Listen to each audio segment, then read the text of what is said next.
So FC26 is finally here after the long wait. I did take a week's break just because there wasn't anything, but we're going to hop straight into the best camera settings and the best controller settings. So once you click the top left cog, you want to go into your settings, go into your game settings and start with the gameplay. You want this on competitive because this is going to be what's going to be used for FUT champs and rivals, so you want to make sure you've got that on. Obviously then it keeps auto shots and assisted headers off. Shot assistance you want on precision just because it allows you to line up where you're shooting and be able to see where you're shooting. It's going to be the meta, so highly recommend turn this on straight away.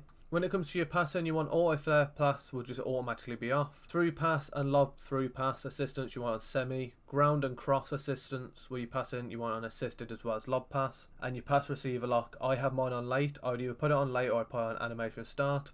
I prefer late just because if you play a pass but then it's about to be intercepted, you can change the direction. And then when it comes to the pass sensitivity, I just keep that on normal. I don't bother messing with that. When it comes to your defending, you want to have clearance assistance on directional. You don't want it on classic because it could go anywhere, whereas directional will be where you aim your left analog stick, whether that's on Xbox, PlayStation, etc. Defending, you want an advanced defending just because with Bruiser Plus and that sort of stuff, it'll help push the players off the ball. Professional fouls you want on. If you don't use this in a tactical way near the end of the game, you just take the yellow card. I don't know what you're doing. Definitely you want to keep that on. Pass block assistance about you want to keep that on because it just means that AI might intercept it for you. When it comes to auto switching, you want to leave that on air balls and loose ball. It just means that once the ball is played in a certain way, your player just automatically changes, saves you having to do it manually. Auto switch move assistance, I have mine on none. You can try it on low, however I like to keep it none just so I have a bit more control. Player right stick switching, I just keep classic. You don't need this on player rotation, it makes it more annoying than what you need. Make it easy for yourself. Right stick switching preference will be player relative. You don't want ball relative because if they play an over the top it's going to change to a random player. Switching sensitivity, I'd use this between 4 and 6. I have mine on 4. Same again, next player switching you want that on classic. Reaction time calibration you want it on, and also you want the sensitivity same again 4 to 6. With player locks you want to be on. When it comes to the dribbling controls, you want to keep simplified skill moves off just because you don't want to be making it so it's one button to do a skill. Just learn the skills on the analog sticks, makes it a lot easier. Goalkeeper, you want save assistance on assisted, you want as much assist as you can get. Camera pan speed, you want to keep this on default. This is obviously when you're using the pro camera. When it comes to your controller preferences, you want to have analog sprint off just because it depends on how much pressure you're putting on your right trigger. You don't need it, just keep it off because if you want them to carry on it then maintain the speed, you want to keep it like that. Trigger effect keep off and vibration feedback keep off as well. When it comes to your camera settings, I've turned my Ultimate Team competitive camera off. You can try this on but I prefer to have it off, or this will be personal preference. I have it so my single player, multiplayer, player career clubs is all co-op. Rush camera, I am rush broadcast just so I can see the pitch. So as you can see, if I put tactical it's a bit further out. Rush pro, you don't really want to be playing like that because you want to be able to see the pitch. Be a goalkeeper, just keep on pro. I mean, unless you play the offline modes, it ain't really gonna matter too much. Power shot zoom, keep this off because if you try to do a power shot it's going to zoom in and it makes where you're aiming you aren't going to be able to see the goal. Same again, camera customization is very opinionated. I play it on custom setting and have it at 20 height, 0 zoom with 0 everything else. Just makes it so I can see the whole pitch. Some people do like this to be a little bit closer and a bit zoomed in. However, I prefer it like this. When it comes to your visual, I've got my connection monitoring on contextual. It just means it's going to pop up when there's an issue.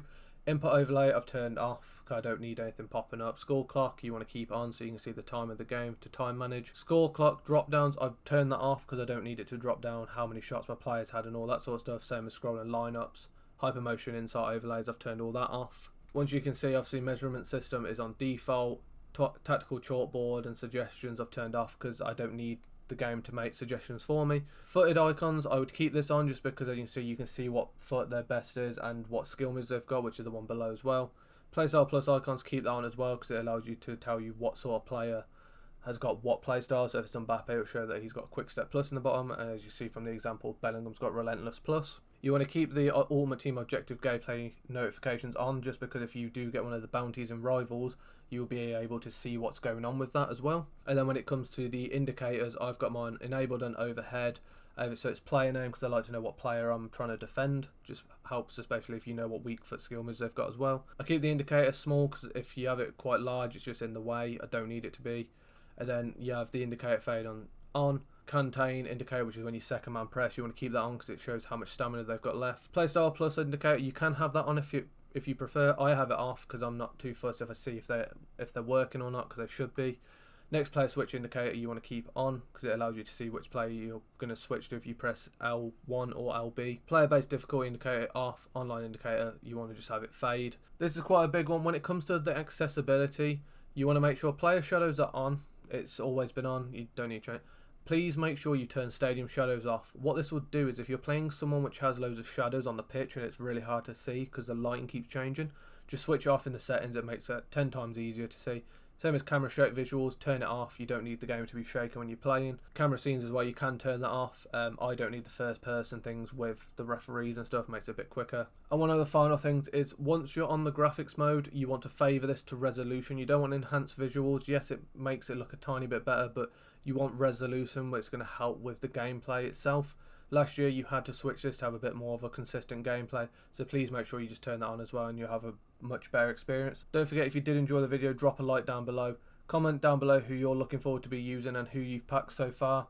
And if you're new to the channel, you want to keep up with everything up to date with FC26, hit that subscribe button, it's free, and I'll catch you in the next one.